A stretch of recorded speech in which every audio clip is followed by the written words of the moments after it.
Tsopano tikupatsirani uthenga wa Krismasi ochokera kwa President Dr. Lazarus Chakwera, amene afunira Amalawi mafuno abwino. Mukati mwa uthenga umenewu afotokozapo zakulapa akuti chiyani kodi? Yes, mundikhululukire zonse zimene ndachita mzaka zonsezi ndi njira zonse zimene ndatsatira zimene sizili zoyenera. Ya, Dr. Lazarus Chakwera amenewo President wa dziko lino. Tatiyeni tionere zimene Dr. Lazarus Chakwera zina wa izo zimene ayankhula mu nyengo ya Krismasi. President wa dziko lino Dr. Lazarus Chakwera. Amalawi azanga, mwachisomo cha Mulungu lero tafikanso pa Christmas. Nthawi ya Christmas ngati imeneyi mwina yakupezani muli wathanzi, muli pa ntchito, mutadya bwino, komanso muli ndi abwenzi ndi abale okuzungulirani amene akufunirani zabwino ndi kusangalatsani. Kwa wena, Christmas imeneyi yafika pa nthawi yakuti muli kudwala, simuli pa ntchito, muli ndi njala, muli nokha, komanso maubale sali bwino. Kuti Christmas yatipeza bwanji aliyense wa ife zimasiyana kolingana ndi mmenenso tili anthu osiyanirana. Koma chifukwa chimene Christmas idapatsidwa kwa ife, chifukwa chimenecho chimodzimodzi kwa tonse. Chifukwa buku la Yesaya 9:6, chifukwa chimene Mulungu adaperekera mwana wake kwa ife, nkuti Yesu akhale wolamulira wathu, wotilamulira ife tonse. Mtati tumuonetsetse mawu a Mulungu akuphunzitsa kuti maufumu ndi maulamuliro a dziko lapansi adzatha tsiku lino. Ndipo Mulungu adamtuma mwana wake Yesu kuti amange ufumu ngakhalenso ulamuliro kapena boma latsopano limene silidzatha ku nthawi zonse. Ndiye ufumu umenewu ndi ufumu wa chilungamo, ufumu wa choonadi.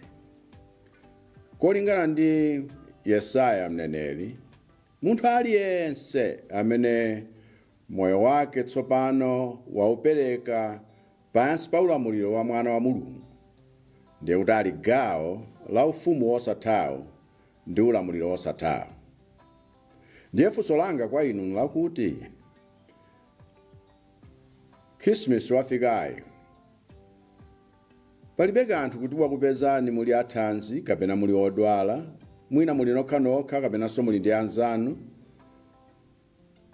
muli nazo kapena mulibe, ndinu okondwa mwinanso sindinu okondwa, mwina mukudwala kumene, m'malo mwakuti muone chipambano. M'malo moti funso likhalela kuti kodi Christmas ameneyo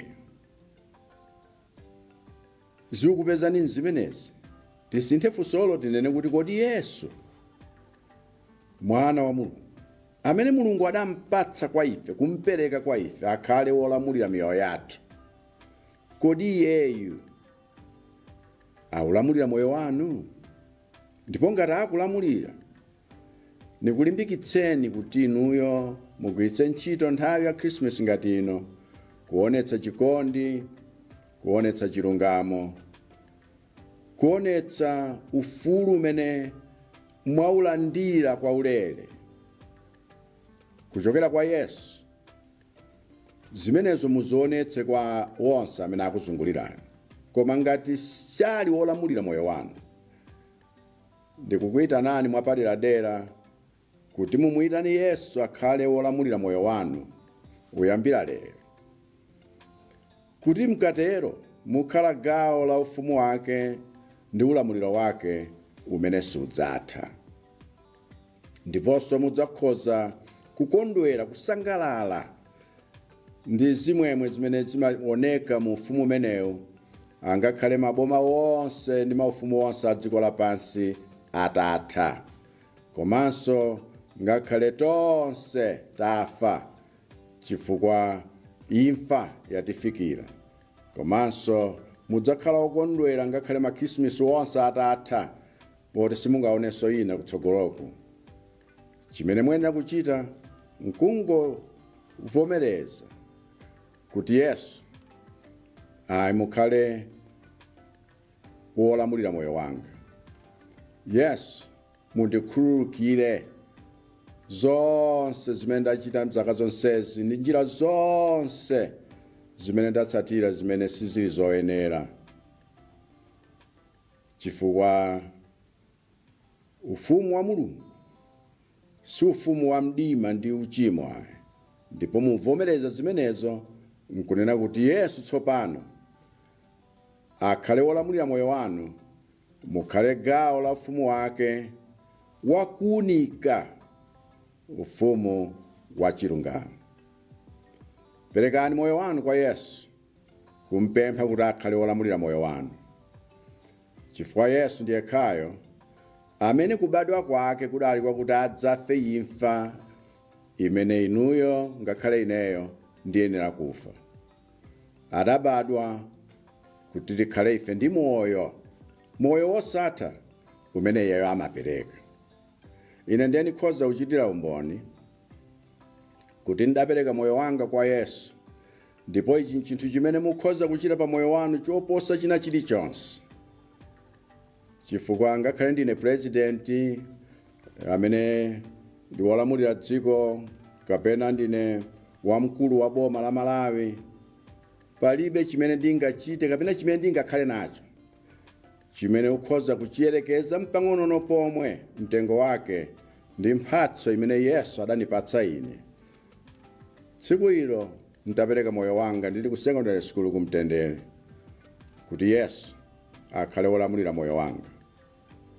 Ndipo mphero langa lakuti nunso zisakusempheni, zisakuphonyeni mphatso ya mtundu umenewu isakupitirireni. Chifukwa ndikufunirani Krismasi yopambana.